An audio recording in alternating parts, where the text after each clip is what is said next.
I think you can get pretty interesting with respect to making predictions about your population, because you have the data, you have the predictability possibility with that data, and you can figure out which patients have a higher probability to get readmitted. You can simply do an unstructured search of the discharge summary, which is, I'm not sure what Rand's doing, and potentially figure that out. But as we get into this e-evolution, it expands beyond the insurance companies, beyond the providers, into the human components, the consumers. That's where I get a little bit confused. And I've been doing this for only 6 years, and I'm probably more confused today than I was 6 years ago. So I just didn't know how confused I was, basically. So there are 5.2 billion people own cell phones, and most of you are looking at them right now. And we've gotten our behavior change with cell phones. People sit and talk to you while they're doing texting. At least my kids do. And that doesn't seem to offend us as much as it did 5 years ago. So our behavior changes a little bit. But what I bet you didn't know is, since there's 5.2 billion people that own cell phones, there's 4.4 that own toothbrushes, okay? So we are seeing a tremendous skipping over fundamental infrastructure, and we're seeing this communication channel to consumers potentially being a conduit for communication to patients. This guy's in Tokyo. His interpreter is in Kyoto. His sister's in New York. And I'm going to spend 11 minutes with him, teaching him about his blood work, his chest x-ray, his echo. And I'm going to tell him which pills to take. The blue one at 2 o'clock, the red one at 7 o'clock, okay? And that's going to be stored on their cell phone. So if his sister or he has a question about the interaction, they can just go back and look at it. Today in the United States, we get paid for this, finally. It's called the G codes. This is an important way to communicate in 11 minutes. What happens in clinic? I race out of the OR. I'm late for clinic. People have been waiting there. They're late. They're pissed. I'm pissed. It's not a good interaction. That's all going to change. Now, there's certain clinic visits that are very important. I'm not saying completely change, but these vehicles that come to your living rooms, come to your laps, and come to your palms are going to potentially be places that we can provide better care. It may not be in Cleveland. Well, I take that back. It probably is in Cleveland. But it may not be in New York City and places that are sophisticated. But there are incredible places in Wuxi and some of these places in third-tier regions in China where you wait for days to see a doctor for 5 minutes. Yet these folks all have cell phones, most of them, 1.3 billion just in Asia itself. The ratio of phones in developed cities such as Guangzhou, Shenzhen, Hong Kong, Shanghai, Beijing is more than people. So, and they are keyed into their M-health issues. So this is important. A number of people, half, will use these healthcare apps. Again, I'm waiting in the hype, looking for hope here. I'm not saying there's solutions. I'm just saying what the issue is that you observe as you go on. And patients are beginning to get involved in their care. They're actually looking at some of these. There's 297,000 healthcare apps. And when they get involved, what happens is the behavior changes. It's called the Hawthorne effect. It happened many, many years ago in Hawthorne, Illinois. It's simply the effect that happens when you know you're being watched. I don't know what you folks do, but when I go to the dentist on the way, I brush my teeth in the car. Why? Because I want the dentist to think I'm well-behaved as a patient, right? I'm being watched. Your behavior changes. You're being not necessarily watched, but engaged, sometimes watched. This is a way to change your behavior, and we're seeing this in various chronic diseases, heart failure. We're seeing it in diabetes. That, again, people are being impacted upon. How long that's going to last? It might be a Fitbit thing, 4.2 months. Or there may be retention if there's engagement with something emotional, like your health. So we've got all these sort of things. We have the nice watches here, and we have the other ones here. And we don't know what we're exactly doing with those things, but there sure are a lot of them. There are tattoos for women that are pregnant. There are all sorts of tattoos and patches that potentially can be important as part of what Rand says, the data gathering. There may be some cybersecurity issues here ultimately, but it's important potentially to investigate some of these because some of them are going to work. We saw a lot of money last year go into this whole e-health area. You know, Vinod Koshela, who's my neighbor in Portola Valley, was mentioned. He kind of is a little bit of a zealot. He hates doctors. You go to his office, he looks at me like I'm the enemy. He thinks it's all going to be solved by data. Now, he's out on a limb. We're on the other limb. It's in the middle is the true answer. But I tell you, last year, $4 billion went into this area. Just as a barometer, $2.7 billion went into medical devices. So it really is what I think right now, and this is probably what Rafi's trying to get to, I think there's a bubble. Now, we're famous for bubbles in Silicon Valley. So they'll pop, but they'll pop and land on something that I think is very important to understand. And that is that this is not just a sensor world. It's not just a communicative endpoint world like a porthole.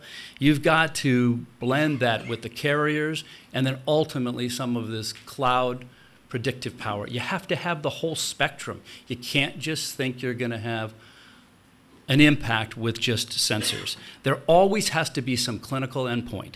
There has to be decreased ER visits for childhood asthma exacerbations if one of these are to work. They have to present episodes of hypoglycemia for diabetics, and of course, decreased 30-day hospitalizations, at least in our country, for heart failure is very important. You have to look at the business model. You have to get rid of the hype and go in and try to find out what the business model is. There's usually two types of business models. There's an early one, which can be a pay-for-click, let's say, model, or there's a long-term one, which is similar to what Rand's talking about, and that's the data. And these are different customers that care. Early on, usually a pay-for-click model is a linear revenue as opposed to an exponential. But that's okay as long as the second phase becomes exponential. And the folks that are interested in the first and the second part of the business model may be completely different folks. So those might be insurance companies, like we've heard, hospital systems, because in my country, we get fined a percentage of your annual Medicare reimbursement if we have 30-day rehospitalizations for heart failure patients. Employers, we're seeing a tremendous amount of preventative care at the Facebooks, at the Googles, at the Intels, these big employers to embrace, from an HR perspective, their employers. Happy employers work harder. They have less days off. So we're going to see them being much more of a reimbursable business model component than we ever seen before. Patients' families, there's going to be an increase of pay out of pocket. You take care of mom, you take care of dad, and you have the ability to take care of them through what we understand and what can potentially help tighten up the survey of mom and dad, I'm going to pay for it. So there's going to be different business models here, and there's going to be different payers. So let's just take our favorite one, heart failure, and understand that it's a syndrome, and understand that most of the patients that come back, and Rand, I hope, can attest to this, because this is data from the United States, that our heart failure patients that go away and then come back before 30 days don't come back for heart failure. They come back for phlebitis. They come back for a nosocomial pneumonia, UTI, some other issue that's not their heart failure. Now, some do, 37%. But that means if you're just looking at lung water or one parameter, you're going to miss those repeats, of which 63% of the time there's other issues that you could be monitoring. So having a smart watch, a smart Band-Aid, whatever, have a consortium, an ensemble of data is always going to be better in the long run with respect to signal to noise. More data for a longer time is always better for signal to noise. So when you have this gentleman that's now at home and he begins to get into his red mark, we need to change from a distance his care, whether it be exercise, whether it be medication, whether it be lifestyle. But a change has to be implemented so that they don't come off their Starling curve and come back as a frequent flyer. Who's going to pay for this? Well, in my country, the hospitals, because they're going to actually keep the patients from coming back and getting fined for that Medicare, because that's an important component to keeping their hospitals alive. So that's one aspect. Another aspect would be very similar to what Rand's talking about. Here's a third largest HMO in our country called Intermountain Health. They have an outpost clinic, if you will, that has a 57-year-old male who's in the emergency room with CHF. He's got all those accolades.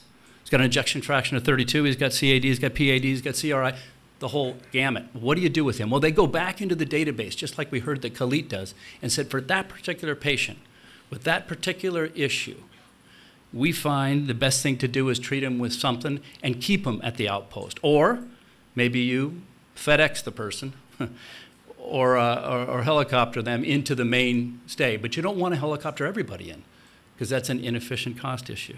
So who's going to pay for this one? It's going to be the insurance company that owns those 220 hospitals. Okay, different people are going to want different things. And that's what I'm having trouble with, wading through this hype to find some of those hope morsels. I really do believe that as you collect these data on all these heart failure patients, this is going to be very key to not only research and epidemiology, but it's going to be very key to how we take care of patients that behave in different regions. Who cares about this? You go back to the insurance companies. They need actuarial coefficients in front of people that are heart failure patients that don't take their medications. Their premium is going to be different than ones that do. And you can track this much more effectively than you can before. I talked about this in the morning, and I always get comments. In fact, the New York Times made fun of me the other day because they talked about the Uberization of medicine, but that's okay. I'm used to being made fun of. I do think that the Gaussian distribution that we have at some of our large medical centers include a lot of urgencies, which are the most cost ineffective. And I do think we're going to see this farmed out to more of a retail. And who cares about this? Walgreens. You know why? Because Walgreens doesn't care about the people that are at CVS. They just care about getting more people into Walgreens. They're a lifestyle boutique corner store. But if they begin to have facilities, and they're already beginning to have this, little kiosks with telemedicines, blood work that can be done on a skin prick and you get your data within 1 hour. That's what I do in Palo Alto. It's a quick skin prick and I get all my data within 1 hour to my cell phone. With these bandwidths, that's going to facilitate communication.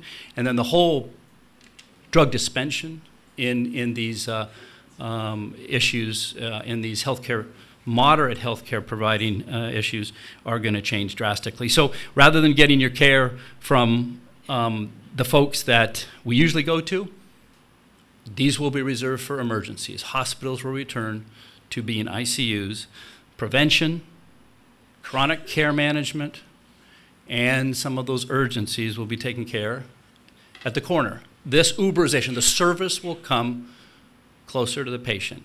This is going to be effective. It's going to be driven by the CVSs and the Walgreens, because guess what? When you make your appointment at 1:30, you get your advice, you get your drugs, you get your medication.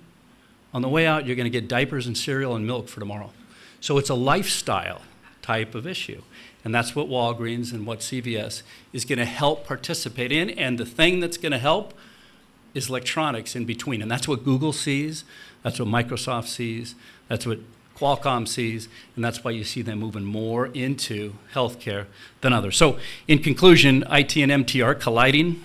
We're trying to wade through the hype to look for some granular hope issues that truly can contribute to the healthcare system. Clinical and cost effectiveness will be a critical barometer of those hope granules, and healthcare will change radically, I think, in the next 5 years for preventative, urgent care, and chronic care. It'll follow more like the retail model. Thank you for your attention.